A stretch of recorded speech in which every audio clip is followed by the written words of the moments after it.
मित्रांनो, आपण जर वनरक्षक वनविभागामधील या पदाची तयारी करत असाल तर आपल्याला ही गोष्ट माहीत असायलाच पाहिजे की आपली वनरक्षक पदावरून पुढील कोणत्या पदावर पदोन्नती होते, म्हणजेच प्रमोशन आपले पहिले कोणत्या पदावर होते।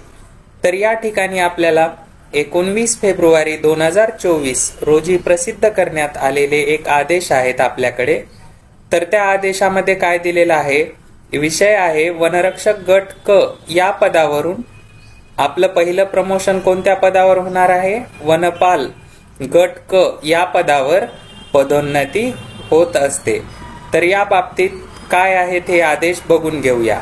नागपूर वनवृत्तात वनरक्षक गट क या पदावरून वनपाल गट क म्हणजे आपले पहिले प्रमोशन वनपाल या पदावर होणार आहे। वनरक्षक म्हणून आपण जॉईन झाल्यानंतर वनपाल पदावर आपली प्रमोशनद्वारे नियुक्ती होणार आहे, यालाच पदोन्नती असेही म्हणतात। तर ही पदोन्नती देण्यासंदर्भात विभागीय पदोन्नती समितीचे बैठक दिनांक 19 फेब्रुवारी 2024 रोजी संपन्न झालेली होती। त्या विभागीय समितीकडून वनरक्षक गट क पदावरून वनपाल गट क पदावर पदोन्नती देण्याकरिता पात्र कर्मचाऱ्यांची निवड सूची तयार करण्यात आलेली आहे।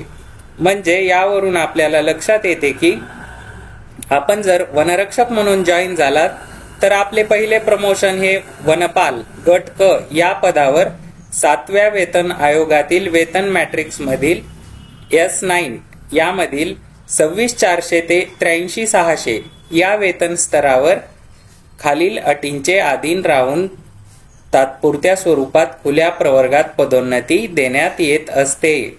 या ठिकाणी आपल्याला बरीच माहिती देण्यात आलेली आहे, काय काय नियम व अटी आहेत पदोन्नती संदर्भात, त्या आपण वाचून घ्यायच्या आहेत।